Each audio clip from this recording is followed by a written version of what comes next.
Last year, MotorWeek teamed up with our friends at Cars.com and USA Today to pit some of today's best-selling family sedans against one another and pick a winner.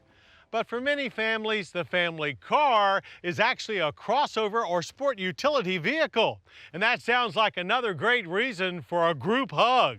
So join us as we compare 9 of America's best-selling utilities in a $29,000 SUV shootout.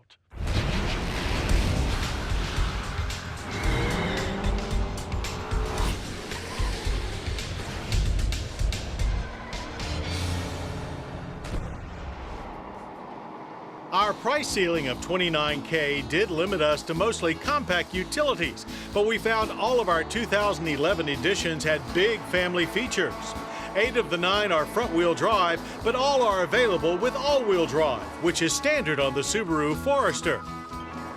That's joined by the latest Kia Sportage, the sporty snub-nosed Nissan Rogue, the original small crossover Toyota RAV4, the second-generation Chevrolet Equinox, the very popular Honda CR-V, the updated Dodge Journey with the only V6 in the contest, the aggressive-looking Hyundai Tucson, and the venerable Ford Escape. We return to the Southern California scene of our sedan comparison, and along with editors from Cars.com and USA Today, we were joined by some very special guests, actor Joey Lawrence and his family. Our evaluators found it much harder to determine a clear SUV winner than in our sedan comparison, where a few cars really stood out from the rest. But once all the scoring was in, 4 were clearly on top. Coming in fourth with a price tag of $28,343 is the Subaru Forester. Its mix of SUV flexibility and sedan-like driving dynamics has always been a hit with us. But our testers particularly enjoyed being behind the wheel of the Forester and found the 2.5-liter flat 4 to be peppier than its claimed 170 horsepower would suggest.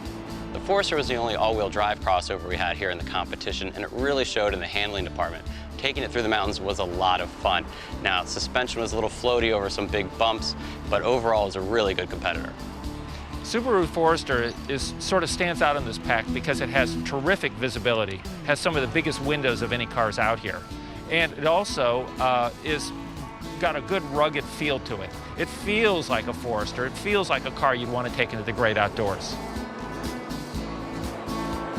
Third place goes to the recently redesigned Kia Sportage with a 176 horsepower 2.4-liter i4. While it was among the most heavily optioned in our test, its price was squarely mid-pack at $27,795. But it was mostly the modern styling that drove it up the list. The Sportage is really an amazing-looking car. It's probably the best-looking car of this entire pack, and it's a very competitive segment. We didn't think that it drove as well as some of the others in the pack, but still seemed to be a very strong value proposition. The Kia Sportage is a good handling, great looking SUV, and with features like the LED running lights and dual sunroofs, it really stands out in this segment. We were a bit surprised by our runner-up, the heavily revised Dodge Journey. As the only V6 in our test, it certainly had an edge in power, though not as much as we were expecting.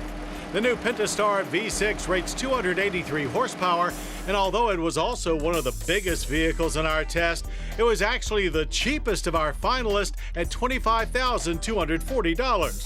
But what really set it apart was its load of family features. I like the Dodge. I like the size of the Dodge. It's closer to the Chevy Equinox, which is, again, you feel like you've upgraded to a whole other segment, you know, for the same price point. I think that the dash layout is excellent in that car. The seats are really comfortable.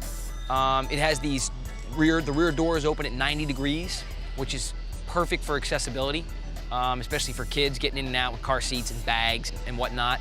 The Journey obviously had a V6 engine, so acceleration was really strong, which was great, but the real surprise was its cabin. It was really quiet. And because it was one of the larger vehicles, it had a lot of cargo room too. That leaves us with our winner, the Chevrolet Equinox. While already a MotorWeek Driver's Choice winner, it was great to see others felt the same way. power comes from a 182 horsepower 2.4-liter i4. Our heavily optioned Equinox barely squeaked under our $29,000 ceiling at $28,560. And as much as we like driving the Equinox, as your mom probably told you, it's what's inside that counts. The Chevy Equinox has a fit and finish inside that just isn't even comparable to the others. It's a step above. You really feel like you're in a whole separate category. Among these vehicles, the Equinox is one of the most SUV-ish looking. The interior is really nice with a lot of high-tech features, and it's a lot of SUV for the money. Equinox probably has the best looking interior out of any of these cars. It's got a two-tone leather with a contrast stitching that makes it feel extremely German. The fit and finish is remarkable, I think. The size of the vehicle is fantastic. It's big. It's a lot bigger than the other vehicles. It almost feels like you've upgraded to a whole nother segment. I mean, for under 30 grand, you just can't beat that. Sport utilities are vastly different than those of a generation ago. Today, family-friendly features are much more important than off-road capability. The Chevrolet Equinox certainly has plenty of family attributes, as well as a high-quality interior and lots of high-tech goodies. It's easy to see why the Equinox is the new benchmark in this class.